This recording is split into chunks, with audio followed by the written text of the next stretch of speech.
Hello students, welcome to Commerce Site. Myself Amit sir. So today's topic is functions of marketing. तो marketing का मतलब क्या है देख लेते हैं फटाफट कि marketing में क्या होता है। बहुत सारे ऐसे functions हैं जिसके थ्रू हमें क्या करना है, प्रोडक्ट को डिज़ाइन करना है। डिज़ाइन करना मीन्स व्हाट, प्रोडक्ट को प्रोडक्शन करना है, प्रोडक्ट का प्रोडक्शन करना है एंड अकॉर्डिंगली उसे डिस्ट्रीब्यूट करना है to the ultimate customer. Ultimate customer का मतलब होता है हमारे टारगेट ऑडियंस या टारगेट कस्टमर्स को। सो कुछ पॉइंट्स है। पहला पॉइंट है मार्केटिंग रिसर्च। तो मार्केटिंग रिसर्च क्या है, एक सिस्टमेटिक प्रोसेस है जहाँ पर हम लोग क्या करेंगे, सिस्टमेटिकली रिकॉर्डिंग करेंगे। किसका रिकॉर्डिंग करना है, तो डेटा रिकॉर्ड करना है, एनालाइज करना है data about the marketing problem, कि मार्केट में हमारे प्रोडक्ट से रिलेटेड जो भी प्रॉब्लम है या कस्टमर के रिक्वायरमेंट क्या है उसके हिसाब से हमें क्या करना है, सिस्टमेटिकली इन्फॉर्मेशन कलेक्ट करना है एंड अकॉर्डिंगली इन्फॉर्मेशन कलेक्ट करने के बाद हमें क्या करना है, इफेक्टिवली मार्केटिंग करना है। इफेक्टिवली मार्केटिंग की वजह से क्या होगा, हमारा जो भी गुड्स एंड सर्विसेज है वो अल्टीमेट कस्टमर तक हम सेल कर सकते हैं। तो इसमें बोल रहा है कि मार्केटिंग रिसर्च है वो हमें दो टाइप में करना है। सबसे पहले कंज्यूमर रिसर्च। तो कंज्यूमर रिसर्च में हमें ये पता चलेगा कि हमारे कंज्यूमर का preference, like, attitude, dislikes, behaviour क्या है, उन्हें कौन सी प्रोडक्ट और सर्विसेज अच्छी लगती है एंड अकॉर्डिंगली हम गुड्स एंड सर्विसेज को प्रोड्यूस करेंगे।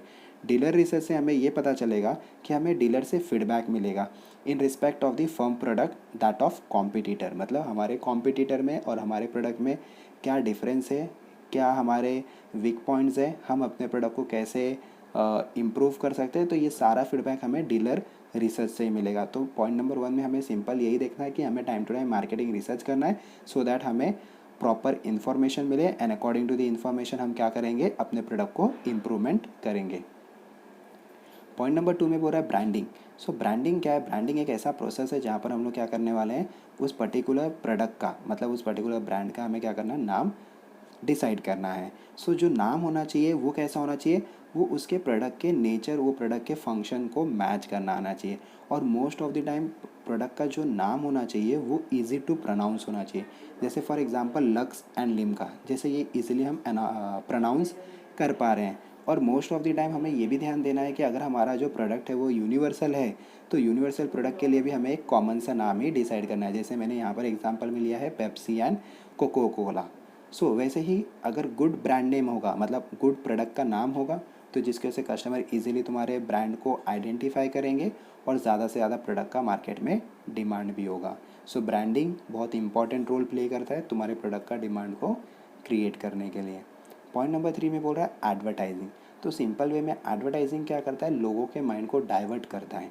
कहाँ से डाइवर्ट करेगा, तो तुम्हारे कॉम्पिटिटर प्रोडक्ट से तुम्हारा जो प्रोडक्ट है जो तुम एडवर्टीजमेंट कर रहे हो, कस्टमर वही प्रोडक्ट को क्या करेगा, परचेज करेगा। इसीलिए मैंने मीनिंग में बताया है कि nowadays advertising is considered to be one of the most effective way of promoting goods and service. So advertising जो एक याद रखो कि एडवर्टाइजिंग जो होता है वो पेड फॉर्म होता है, non personal performance of promotion of ideas, goods and service by an identified sponsor. जो उसका मेन ऑब्जेक्टिव है एडवर्टाइजिंग का, तो हमें सबको पता है कि एडवर्टाइजिंग का मेन ऑब्जेक्टिव क्या है, creating the awareness about the product. और इवन उसके अलावा भी एडवर्टाइजिंग के कुछ और ऑब्जेक्टिव्स है, जैसे लोगों के एटीट्यूड को पॉजिटिव वे में डाइवर्ट करना।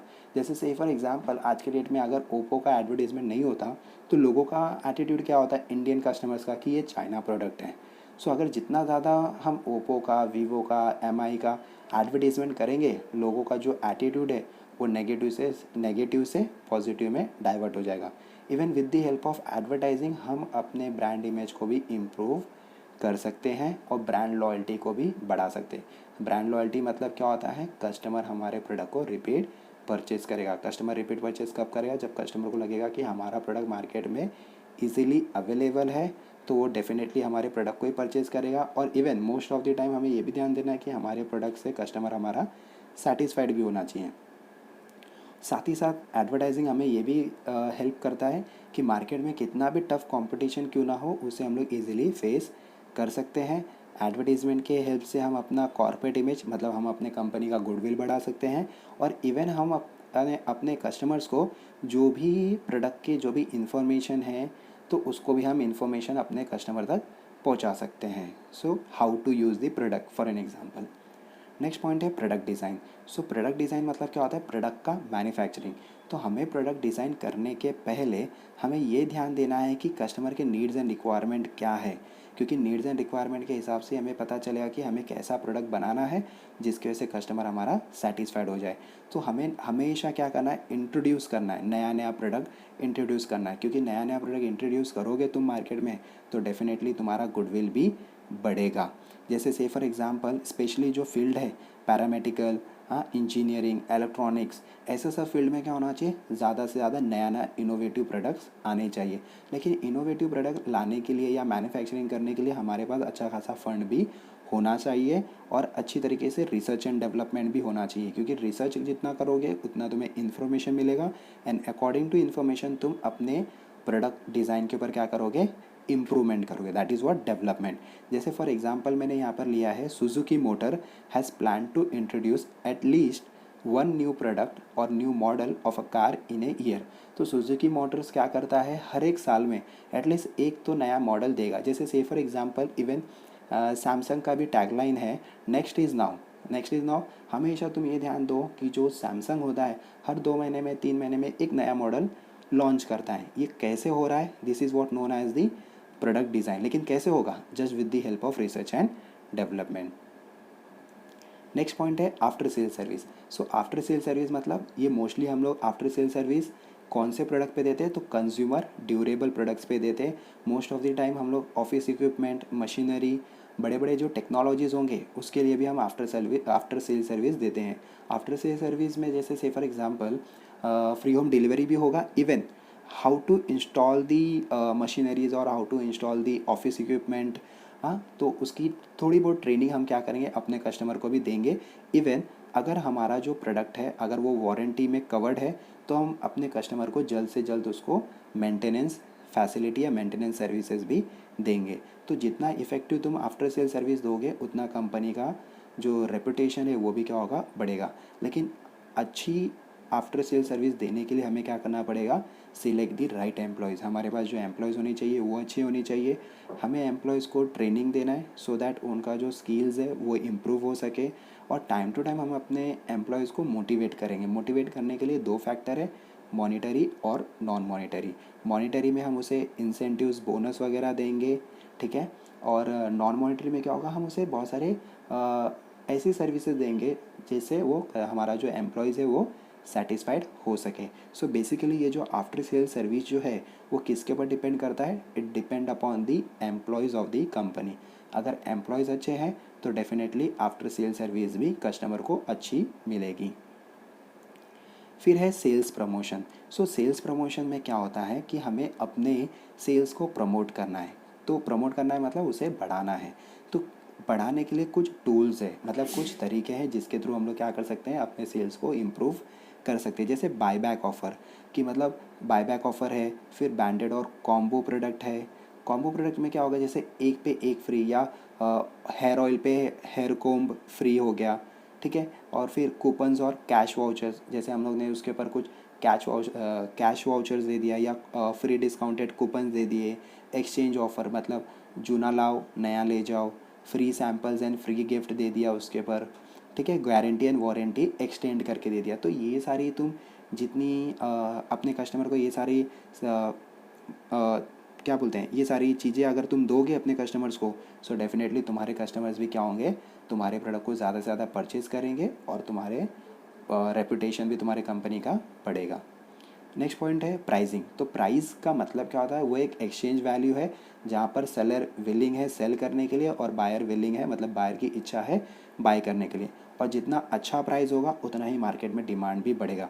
प्राइस अच्छा होना मतलब प्राइस कैसा होना चाहिए, वो रीज़नेबल होना चाहिए, मतलब हायर क्लास भी एफर्ड कर सके और लोअर क्लास भी एफर्ड कर सके। लेकिन कुछ फैक्टर्स है जिसके मतलब उसके बेसिस पे हम लोग क्या करते हैं, प्राइस को डिसाइड करते हैं कि हमारे प्रोडक्ट का क्या प्राइस होना चाहिए। तो सबसे पहले हमें ये देखना है कि कॉस्ट ऑफ प्रोडक्शन क्या है एंड डिस्ट्रीब्यूशन, कि हमारे प्रोडक्ट को प्रोड्यूस करने का और हमारे प्रोडक्ट को डिस्ट्रीब्यूट अल्टीमेट कस्टमर तक पहुंचाने तक का जो भी खर्चा है उसको भी इंक्लूड करोगे।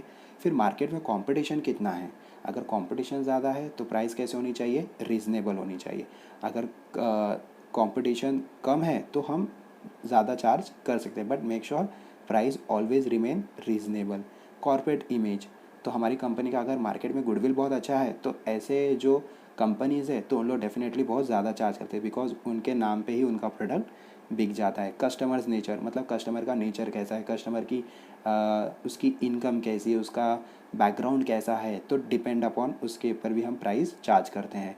फिर channels of distribution, channel of distribution मतलब प्रोडक्ट डिस्ट्रीब्यूट करने के लिए हम लोग ने कितना चैनल यूज़ किया है, मतलब हमने डायरेक्ट चैनल यूज़ किया है या इनडायरेक्ट। डायरेक्ट चैनल मतलब जहाँ पर मैन्युफैक्चरर डायरेक्टली कस्टमर को गुड सप्लाई करेगा, और इनडायरेक्ट चैनल में क्या होगा कि मैन्युफैक्चरर के बाद होलसेलर, होलसेलर का रिटेलर, रिटेलर के बाद कस्टमर। तो जितना बड़ा चैनल होगा तो प्राइस भी क्या होगा, बढ़ेगा। बट मेक श्योर चैनल हमारा एकदम छोटा ही होना चाहिए। फिर credit policy of the firm, अगर कंपनी तुम्हें क्रेडिट फैसिलिटी दे रहा है जैसे लोन पे फ़ोन, ईएमआई फैसिलिटी, तो वहाँ पर प्राइस जाहिर सी बात है बढ़ जाएगी। और डिमांड फॉर द प्रोडक्ट, अगर प्रोडक्ट का डिमांड ज़्यादा है तो प्राइस भी ज़्यादा होता है, अगर प्रोडक्ट का डिमांड कम है तो प्राइस भी क्या होगा, कम होगा। नेक्स्ट पॉइंट है customer relationship management, CRM।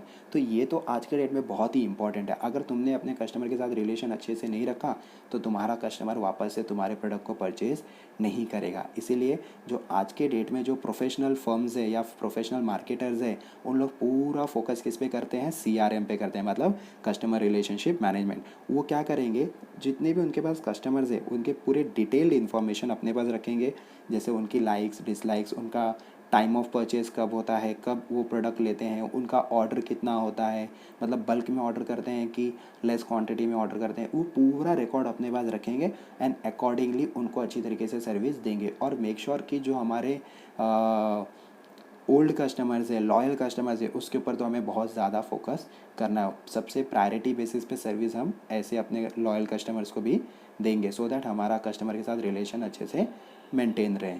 Next point है टेस्ट मार्केटिंग। तो टेस्ट मार्केटिंग हमें भी पता है, जैसे एक ऐसा प्रोसेस है जब भी हम कोई प्रोडक्ट मार्केट में लॉन्च करते हैं तो उसका हम लोग क्या करते हैं, एक छोटे से क्वांटिटी में उसका प्रोडक्शन होगा, और प्रोडक्शन होने के बाद हम लोग क्या करते हैं, उसको अल्टीमेट कस्टमर तक हम क्या करेंगे, देंगे।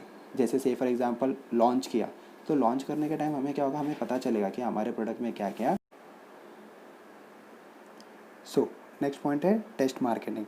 टेस्ट मार्केटिंग क्या है, ये एक ऐसा प्रोसेस है कि जब भी हम कोई नया प्रोडक्ट मार्केट में लॉन्च करेंगे तो उसका हमें क्या करना पड़ता है, टेस्टिंग करना पड़ता है। तो हम सिलेक्टेड एक कस्टमर ग्रुप होता है, वहाँ पे हम लोग जाएंगे और उन्हें बताएंगे कि ये प्रोडक्ट को आपको टेस्ट करना है या आपको यूज़ करना है, और आपके जो भी फीडबैक्स है वो आप हमें फीडबैक बताइए, और अकॉर्डिंगली हम लोग क्या करेंगे, उस प्रोडक्ट के ऊपर चेंजेस करेंगे। और आफ्टर चेंजिंग दी प्रोडक्ट हम क्या करेंगे, बल्क में क्वांटिटी उसका प्रोडक्शन करके मार्केट में उस प्रोडक्ट को लॉन्च कर देंगे। So it is the process of launching a product in a very limited market area in order to find out the acceptance of the product by the customer. तो अगर customer ने वो product को accept कर लिया तो कोई बात नहीं, अगर नहीं किया तो उनके फीडबैक के हिसाब से हमें क्या करना पड़ेगा, थोड़ा बहुत चेंजेस करना पड़ेगा। फिर नेक्स्ट पॉइंट है, ठीक है, इतने ही पॉइंट्स हैं। सो होप, मुझे लगता है कि आप लोगों के सारे पॉइंट्स क्लियर हो गए। अगर नहीं हुआ है तो आप मुझे आपके क्वेरीज जो भी, आपके डाउट जो भी, आप मुझे मेल कर सकते हो। मेरा ईमेल आईडी है IAMAmit yoursuccesspartner@gmail.com। Thank you.